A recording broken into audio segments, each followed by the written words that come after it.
14. Se você fizer isto, você nunca irá se preocupar com a ingratidão. Recentemente encontrei um homem de negócios no Texas que estava bastante indignado. Fui avisado de que ele iria me contar uma história 15 minutos depois que eu o encontrasse. E ele fez isso mesmo. O incidente que o deixou zangado havia acontecido 11 meses antes, mas ele ainda estava muito aborrecido. Não conseguia falar sobre outra coisa. Ele tinha dado $10.000 de bônus de Natal aos seus 34 empregados. Aproximadamente $300 para cada um, e nenhum deles tinha agradecido.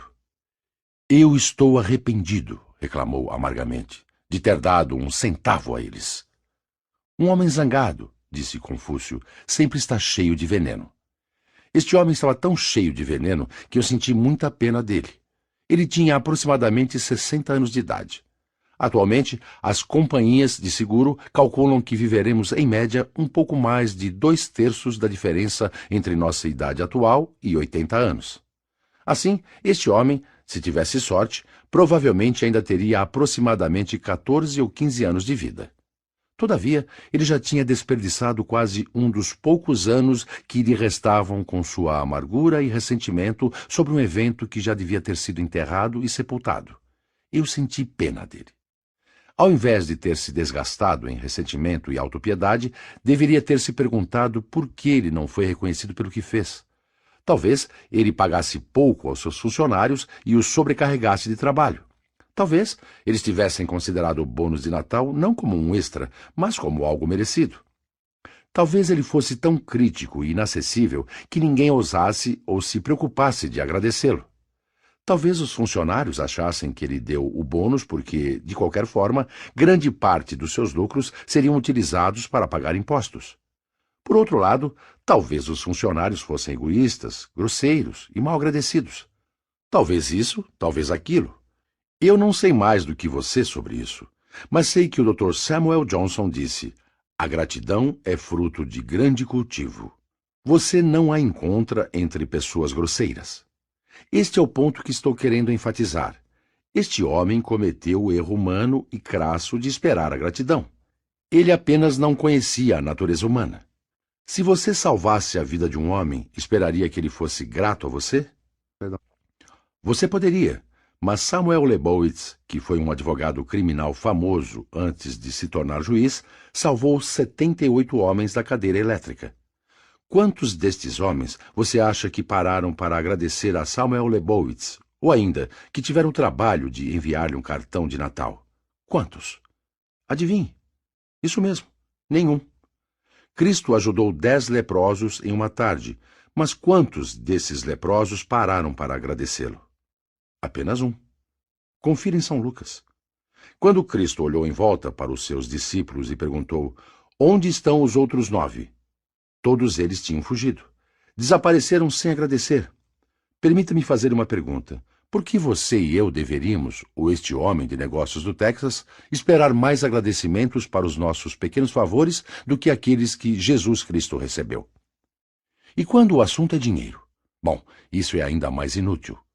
Charles Schwab me contou que uma vez ele salvou um caixa de banco que havia especulado na bolsa de valores com fundos que pertenciam ao banco. Schwab ofereceu dinheiro para que este homem não fosse preso. O caixa ficou grato? Ah, sim, por um pouco de tempo. Então, ele voltou-se contra Schwab e o ofendeu, e denunciou o próprio homem que o havia tirado da cadeia. Se você desse $1 milhão para um de seus parentes, você esperaria que ele demonstrasse gratidão? Andrew Carnegie fez isso. Porém, se Andrew Carnegie tivesse retornado do túmulo um pouco mais tarde, teria ficado chocado ao descobrir que este mesmo parente o estava amaldiçoando. Por quê? Porque o velho Andrew deixou $365 milhões para entidades de caridade públicas e havia me deserdado com um mísero $1 milhão. Foi assim que ele colocou. Isso não muda. A natureza humana sempre foi natureza humana e provavelmente não mudará durante toda a sua existência. Portanto, por que não aceitá-la? Por que não ser realista sobre isso, como foi o velho Marco Aurélio, um dos homens mais sábios que já governou o Império Romano? Certo dia, ele escreveu em seu diário: eu vou encontrar pessoas hoje que falam demais, pessoas que são egoístas, egotistas e ingratas. Mas não ficarei surpreso ou perturbado, pois não consigo imaginar um mundo sem tais pessoas. Isso faz sentido, não é mesmo? Se você e eu sairmos por aí resmungando sobre a ingratidão, quem é o culpado? É a natureza humana ou é a nossa ignorância sobre a natureza humana? Não vamos esperar a gratidão. Então, se às vezes recebemos alguma coisa, isso virá como uma surpresa prazerosa. Se não a recebermos, não ficaremos perturbados. Aqui está o primeiro ponto que estou tentando provar neste capítulo. É natural as pessoas esquecerem de agradecer. Assim, se formos por aí esperando a gratidão, só podemos esperar muita dor de cabeça. Eu conheço uma mulher em Nova York que está sempre reclamando porque se sente sozinha. Nenhum de seus parentes aguenta ficar perto dela, e não é de se estranhar. Se você for visitá-la, ela lhe contará por horas o que fez por suas sobrinhas quando eram crianças. Cuidou delas quando tiveram sarampo, cachumba e coqueluche, as hospedou durante anos, ajudou a financiar o curso de administração de uma delas e a outra morou com ela até casar-se. As sobrinhas vão visitá-la? Ah, sim, de vez em quando, como por obrigação. Mas elas temem estas visitas, pois sabem que terão de se sentar e ouvir por horas as suas repreensões indiretas.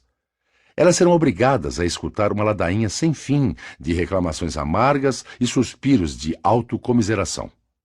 E quando esta mulher não conseguir mais coagir, intimidar ou ameaçar as suas sobrinhas para irem vê-la, terá um dos seus ataques. Ela desenvolve um ataque cardíaco. O ataque cardíaco é verdadeiro? Ah, sim.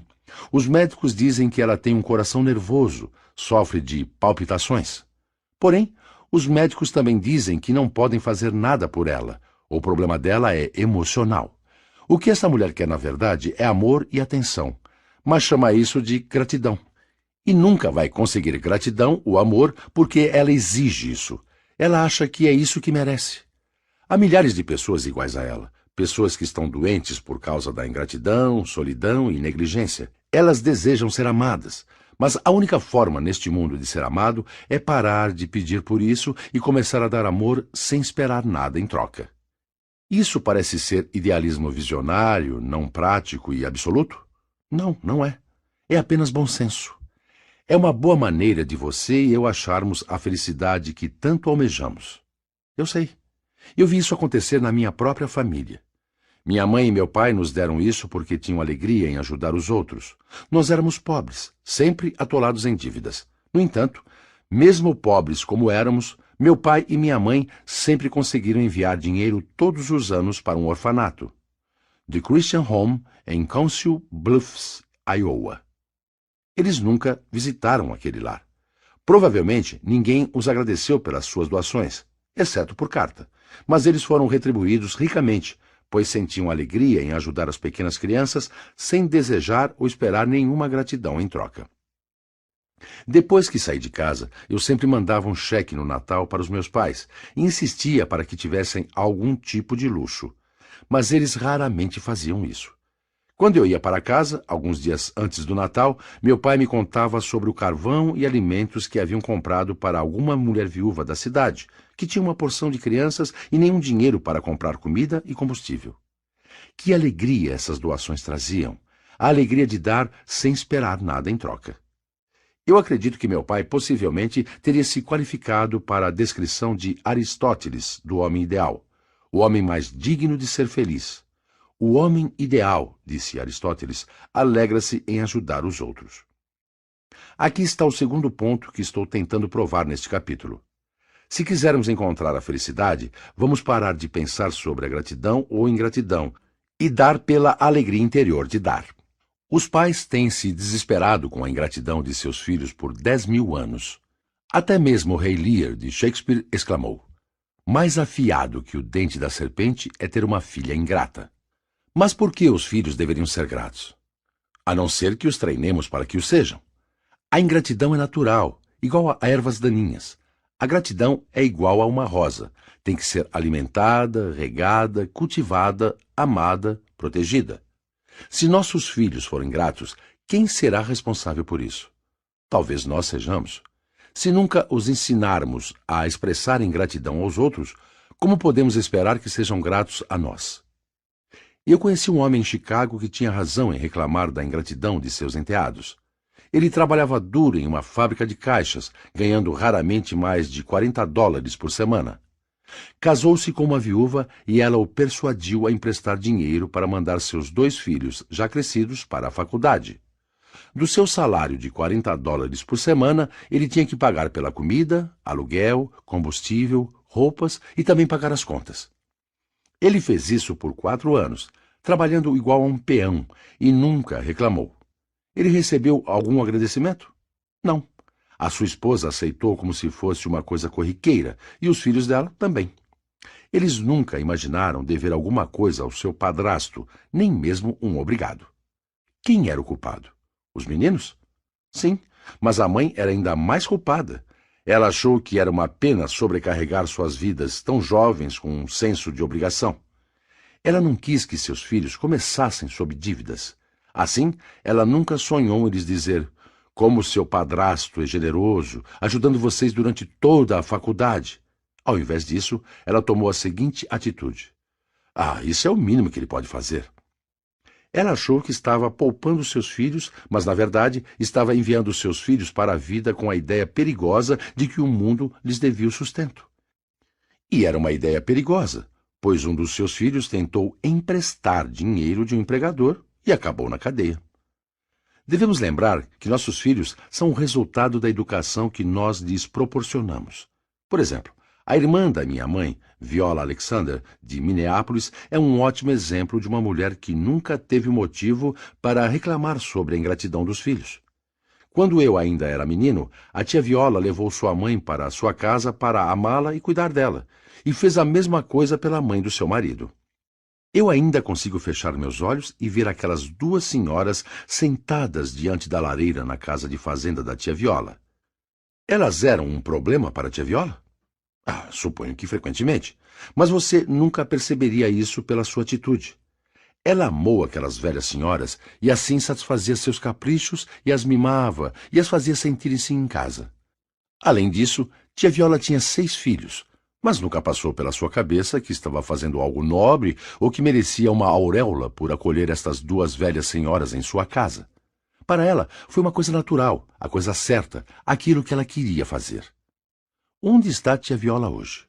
Bom, ela é viúva há mais de 20 e poucos anos, tem 5 filhos adultos, 5 lares distintos, todos desejando compartilhá-los com ela e tê-la morando em suas casas. Seus filhos a adoram. Eles nunca se cansam dela. Por causa da gratidão? Bobagem. É amor, puro amor. Esses filhos respiraram calor e bondade humana radiantes durante toda a sua infância. Não é de se esperar que, agora que a situação se reverteu, eles retribuam o amor recebido? Portanto, devemos nos lembrar que, se quisermos que nossos filhos sejam gratos, nós temos que ser gratos. Devemos nos lembrar que eles têm orelhas grandes e devemos tomar cuidado com aquilo que dizemos. Para ilustrar, da próxima vez que formos tentados a menosprezar a bondade de alguém na presença de nossos filhos, vamos parar. Que nunca digamos: olha estes panos de prato que a prima Sue nos mandou de Natal. Ela mesma os fez. Eles não custaram nenhum centavo para ela. Esse comentário pode parecer trivial para nós, mas nossos filhos estão ouvindo. Ao invés disso, é melhor que você diga: veja quanto tempo a prima Sue gastou fazendo estes panos de prato para o Natal. Ela não é legal? Vamos mandar-lhe um cartão de agradecimento agora.